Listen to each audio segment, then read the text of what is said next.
네, 뜨겁게 달아오르고 있는 정치권 현안 좀 자세히 살펴보겠습니다. 먼저 국민의힘 이상민 전 의원 전화로 만나보겠습니다. 의원님 안녕하세요. 네, 안녕하세요. 예, 오랜만입니다. 오랜만입니다. 어제 대통령실에서 그 원내 지도부와 국회 상임위원장단과 대통령의 만찬이 있었습니다.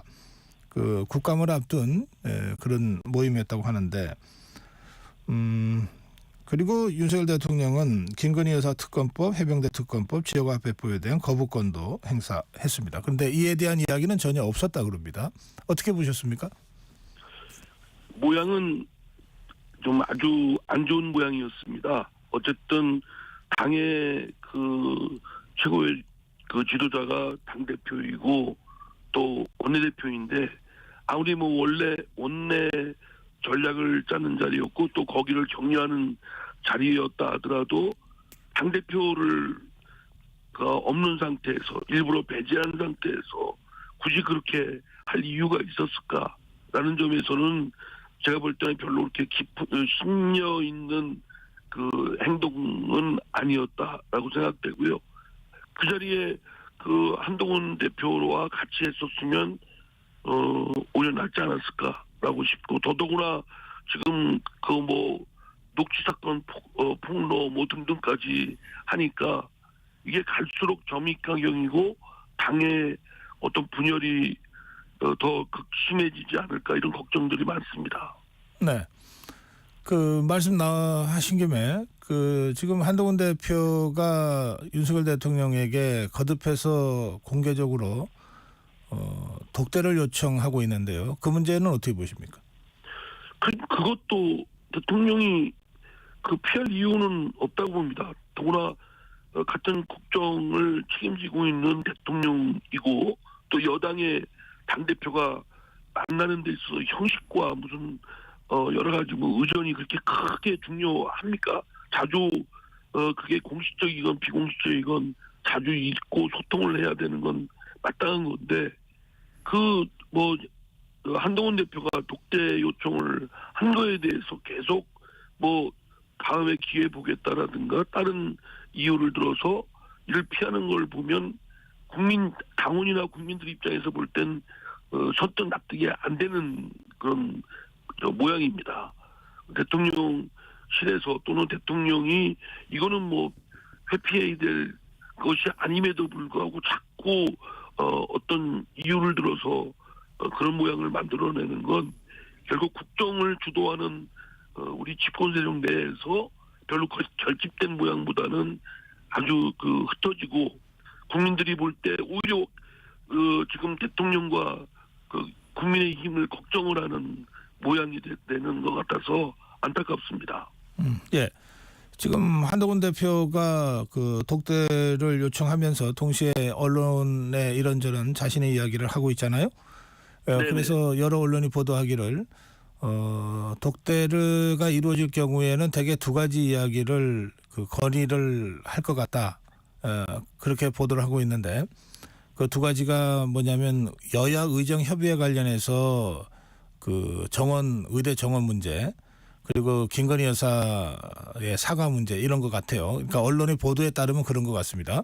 우선 그 두 가지 사안에 대해서 그 의원님 어떻게 생각하시는지요? 당장 지금 전국에 놓여 있는 아주 뜨거운 현안 아니겠습니까? 뭐 그런 부분에 대해서 더구나 그리고 쉽게 해결되기가 어려운 부분이기 때문에 뭐 실무적으로 어떻게 접근해서 하기보다는 대통령의 결심도 필요하고, 또 여당의 그 대표로서 한동훈 대표도 어떤 대통령과 같이 조율해야 될 부분도 필요하고, 그렇기 때문에 저는 마땅히 만날 사안이라고 생각되고요. 네, 그렇습니다. 그 김건희 여사 사과와 관련해서는 한동훈 대표와 또 그 국민의힘 일부에서도 좀 요구를 하고 있는데요. 그런데 또 다른 한편에서는 이게 사과가 모든 것을 다 마무리하는 거가 아니고 새롭게 그 논란을 증폭시키는 시작이 될 수 있다. 그래서 지금 시점에서는 적절치 않다. 뭐 이런 의견들이 좀 양론이 있는 것 같습니다. 국민의힘 내에서도 말이죠. 의원님은 아니, 어떤 지금 생각이시죠? 뭐 김건희 여사 무슨 명품백 건을 비롯해서 둘러싼 여러 의혹들이 사과를 해가지고 마무리하겠다, 뭐 그걸로 정리하겠다라고 생각하는 것부터가 국민적 지금 시각하고 너무 동떨어져 있습니다. 지금 다녀보면은 대통령 부부에 대한, 특히 김건희 여사에 대한 그런 여러 가지 비판이 굉장히 아주 높아져 있는데, 그거를 뭐 사과 한마디로 뭐 어떻게 끝내겠다라고 한다면 더 국민들 진짜 부아지르는 거죠. 사과는 당연히 김건희 씨 입장에서는 해야 될, 국민이 김건희 씨 때문에 지금 여러 가지 복잡하고 대통령의 국정 리더십에 문제가 생겼고, 지금 대통령이 뭐 최저 지지도를 하고 있는데 원인 제공을 하고 있는 것도 틀림없는데, 그거를 뭐 그걸로 마무리하겠다라고 하는 건 전 국민적 어떤 기준이나 그런 요구에는 전혀 맞지 않고요. 그러나 첫 걸음이 국민들한테 그러한 시끄러운 일을 또는 의혹 덩어리를 자꾸 불러일으켜서 죄송하다, 앞으로 자중하겠다, 이런 것이 최소한 첫 걸음으로 필요하다는 거지, 이거를 마무리하겠다, 근데 마무리할 것이 아니기 때문에 섣불리 뭐 사과할 일이 아니다, 이렇게 얘기하는 건 너무 민심을 외면하는 게 정도가 심한 거라고 생각됩니다. 예, 알겠습니다. 의원님 말씀 중에 김건희 여사에 대해서는 호칭을 좀 붙여주시는 게 좋겠습니다. 예. 자, 그리고요. 지금 검찰에서 어제 김건희 여사의 명품백 수수 의혹 사건에 대한 그동안의 수사 결과를 최종적으로 결정해서 발표했습니다. 관계자 전원에 대한 무혐의 불기소 결정이 내려졌는데, 의원님도 변호사 법률가시니까 검찰의 발표는 법률적 양심에 따라서 뭐 이렇게 돼 있습니다. 어떻게 평가하십니까? 예, 당연히 저도 명품백을 주고받고 하는 것이 소위 다른 죄보다도 김영란법 위반 여부에 있어서는 뭐 처벌 조항이 없는데 어떻게 억지로 처벌을 하겠습니까? 뭐 법 감정이 그렇다 할지라도 쉽게 처벌하지 어렵다. 뭐 알선수재죄, 이것도 뭐 그렇게 쉽지는 않을 것이다라고 하지만, 네. 그 결론을 내는데 그렇게 오랫동안 질질 끈 거에 대해서는 검찰이 의혹을 증폭시킨 원인 제공을 한 것이고, 더더구나 이제 수사심의위원회가 최 목사인가요? 그 사람에 대해서까지 수사심의를 열었는데 두 개는 또 엇갈린 결정을 했지 않습니까? 네. 받은 사람은 불기소하고 준 사람은 기소한다, 이런 결론이 나온 거에 대해서는 아무리 법리적인 것을 동원했다 하더라도 국민적 상식 기준에 비춰보면 받아들이기가 어려운 부분이었다고 생각합니다. 이런 점은 사실은 수사를 그동안 그런 결론을 내리면서 빨리 속전속결로 결론을 내고 가부간에 뭐 이렇게 했어야 되는 거를 질질 끌고 오히려 눈치를 보는 듯한 모습을 만든 검찰의 책임도 크다고 생각됩니다. 네, 두 가지를 한꺼번에 말씀을 하셔서 불기소라는 검찰의 결정이 잘못됐다는 것입니까? 아니면은 그런 정도의 간단한 사건에 간단한 사건의 결정을 하는데 왜 이렇게 시간을 많이 끌었냐가 문제라고 보시는 겁니까? 저는 명품백의 건의 경우는 네. 현행법 처벌법규나 없는 거라든가 여러 가지 법리적으로 하기는 어려웠을 거라고 생각됩니다. 네. 물론 알선수재나 이런 것들이 더 심층적으로 수사해서 그에 관련된 증거가 있다면 모르지만, 뭐 그런 것들이 지금 뭐 최 목사의 일방적 주장 말고는 사실 별로 그런 것들을 거증할 증거가 없는 이상은 네. 처벌을 하기는 쉽지 않았을 것이고, 그럼 처벌할 수가 없다면 기소도 할 수 없었겠죠. 네. 그래서 저는 그 부분에 대해서는 검찰의 의견에 뭐 같은 생각입니다만, 네. 그런 결론을 내는 데 있어서도 이미 좀 빠른 결정이 좀 필요했는데 오히려 그런 것이 질질 끌었기 때문에 수사라는 것이 내용의 결론에 있어서도 그렇지만 그를 이루는 과정에 있어서도 그 여러 가지 불만이나 불신이 배태되지 않도록 노력하는 것도 굉장히 중요하다고 생각됩니다. 네, 알겠습니다. 예, 그런가 하면 그 김대남 전 대통령실 선임 행정관이요. 예, 이 사람이 뭐 이 진보 성향 유튜브 채널 이 관계자하고 전화한 것이 녹취록이 공개가 됐는데 거기서 보면은 한동훈 대표를 공격해달라 뭐 이런 식으로 하는 그 대화 내용이 나옵니다. 이 녹취록 보도, 이 녹취록 사건에 대해서는 어떤 생각이십니까, 의원님?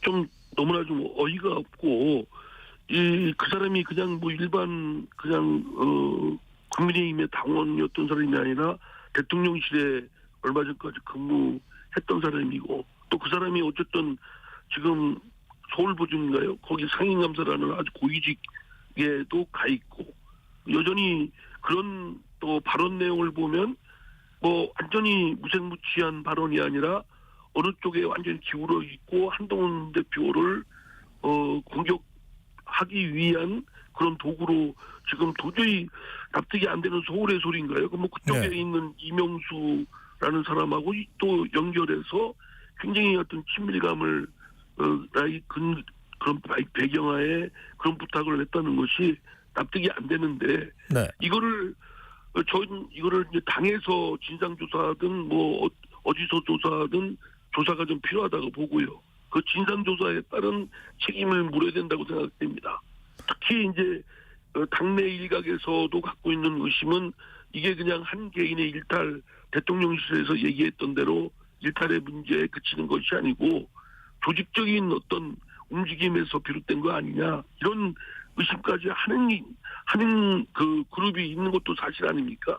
물론 그 의심이 지나치고 또 높아심이라고 했으면 좋겠는데 그것만으로 당내의 여러 가지 의아심이나 또 분열이 잠재우지는 않을 것 같습니다. 그래서 저는 오히려 이런 때일수록 대통령실도 진상규명에 적극 나서서 그 사람의 개인 일탈이면 일탈대로 아니면 관련된 사람들이 여러 사람이 있다면 그 사람들에 대해서 이 부분을 진상규명하고 책임을 묻는 적극적인 자세가 필요하다고 생각됩니다. 예. 그 의원님 말씀대로라면 그 강제 수사권이 없는 당이 진상 조사를 통해서 그 있을 수도 있는 배후 세력에 대한 이 조사까지 해야 된다고 주장하신 건데 가능한 얘기일까요?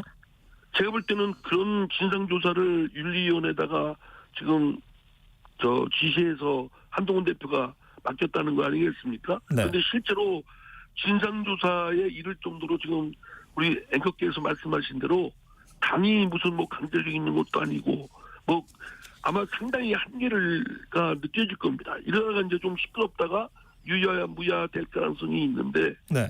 사안의 성격과에 비춰봐서는 그렇게 끝날 일은 아니지만 강제 수사권 없는 당회로서는 상당한 한계가 부딪힐 거라고 생각됩니다. 예, 알겠습니다. 지금 당에서는 이렇게 일단 당 차원의 그 진상조사를 하다가 뭔가 위법 불법 사항이 확인이 될 경우에는 수사 의뢰도 생각하면서 지금 하고 있는 것 같으니까요. 이 사안은 좀 더 진행 상황을 지켜봐야 되겠습니다. 자, 어제 국회에서 박상영 검사 탄핵 청문회가 열렸습니다. 그런데 박상영 검사는 해외 연수 중이라 청문회에 나오지 않았고요. 대신에 그 구속 수감 중인 이화영 전 부지사가 증인으로 나와서 이게 박상영 청문회가 아니라 이화영 청문회가 됐다 이런 뭐 보도도 있었습니다. 이 청문회 어떻게 보셨습니까? 정말 저도 법사위원장을 했던 사람 아니겠습니까? 법사위원장 역임하셨죠. 예. 근데 지금 최근에 22대 국회에 들어와서 법사위원회의 또 그 운영 실태가 뉴스를 통해서 보는 모습은 정말 부끄럽습니다. 그렇죠. 황당무계하고 지금 1심에서 9년 6개월을 받았나요? 아주 네. 중형을 선고받은 피고인을 불러서 그의 주장을 일반적으로 듣는 그런 국회의 모양이 네. 정말 일그러져도 보통 일그러지지 않았다. 이런 국회의 모습을 그대로 두도록 방치할 수밖에 없는 국민들의 무력감이 극심하겠다는 생각이 듭니다. 네. 그런데 정말 예. 정말 쇼도 이렇게 저급하고 이런 행태가 있어서는 안 되는데 이게 가감없이 이렇게 뉴스를 통해서 나오는 모습 보니까요. 참 한심하기도 하고 황당무계도 하고 지금 법사위에 있는 그 의원들은 도대체 어떤 사람들인가 아주 개탄스럽습니다. 그런데 법사위에서 더불어민주당이 왜 이런 그 상황을 계속 만들어가고 있다고 생각하십니까? 뭐 이유가 있는 것 아니겠습니까? 제가 볼 때는 뭐 이재명 딱 하나 아니겠습니까? 이재명 대표, 이재명 씨 그 방탄용으로 계속 최선의 방어는 최선의 공격이다라고 해서 이것저것 탄핵, 뭐 특검 계속 도돌이표 좀 하면서 민생은 제쳐놓고 이렇게 밀어붙이고 있지 않습니까? 지금 아마 뭐 여러 가지 녹취권이나 여러 가지 하여튼 수사권에 있어서 의혹이 사그러들지 않고 있는 거를 오히려 민주당이나 이재명 대표 쪽은 상당히 아마 표정 관리하면서 웃을 겁니다. 이런 것들의 숙지 역할을 한 저희 그 국민의힘이나 뭐 대통령 쪽에 문제도 있지만 어쨌든 이거를 악용하고 활용하고 하는 거는 이재명 대표의 사법적 리스크를 가리려고 하고 특히 이제 최근에 판결이 가까워오고 있는 건들이 좀 있지 않습니까? 네. 뭐 위증교 사건이라든가 공직선거법 건이라든가 네. 이제 앞으로 있을 뭐 대장동, 백현동 건 뭐 또는 그 북한의 그 여러 가지 하여튼 그런 북한과의 저 부정 결탁 뭐 이런 건들 이런 것들에 대해서 지금 국민들의 시선을 가리고 지금 방패에 맡기는 역할을 하려고 하는 그런 것들이 속셈이 있다고 저는 생각합니다. 예, 알겠습니다. 예, 아까도 잠깐 말씀드렸지만 이재명 대표에 대해서도 의원님 가급적이면 좀 호칭을 붙여서 그렇게 발언해 주시면 고맙겠습니다. 지금 이재명 대표에 대한 사법 리스크가 의원님 말씀하신 대로 그 선고가 11월에 2건이 예정돼 있지 않습니까? 네네. 그러면서 사법 리스크가 이제 현실화되고 있다. 그에 따라서 더불어민주당에 상당한 균열이 올 수도 있다. 아니다. 그거 1심에 불과하다. 그리고 유죄가 아니라 무죄가 나올 수도 있다. 또는 무죄가 나와야 한다. 뭐 이런 주장들이 설왕설래한데 정치권에서는요. 그 어떻게 전망하십니까? 법률가이시기도 하니까 의원님. 아니, 법률적으로야 국민 상식이나 또는 법리에 비춰보면 당연히 그 이재명 대표의 여러 가지 사법적 의혹에 대해서는 강하게 저는 의심을 합니다. 네. 제가 뭐 유죄의 확신을 갖고 있지는 않다 하더라도 지금까지 나온 여러 가지의 제기된 의혹이나 여러 가지 관련 자료들을 종합적으로 보면 제가 갖고 있는 법률적 식견에 의하면 이재명 대표에 대해서는 매우 그 중대한 범죄들의 의혹에 대해서 강한 의심을 갖고 있고 네. 저는 그게 국민적 상식이라고 생각합니다.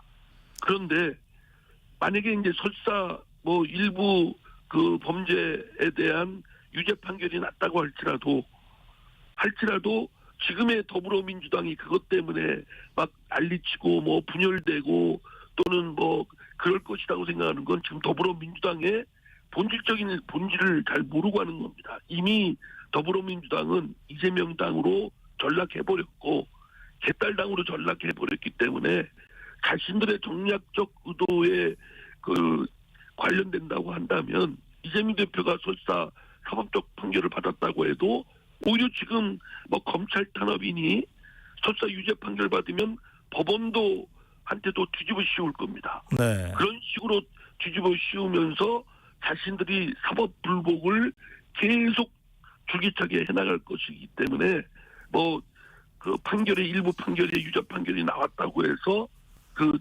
더불어민주당이 분열되고 뭐 어쩌고저쩌고 할 것이다라고 생각하는 건 그거는 길에 섞인 전 진단이라고 저는 생각합니다. 예. 이재명 대표에 대한 유죄 판결이 나온다 하더라도 더불어민주당이 흔들리지는 않을 거다.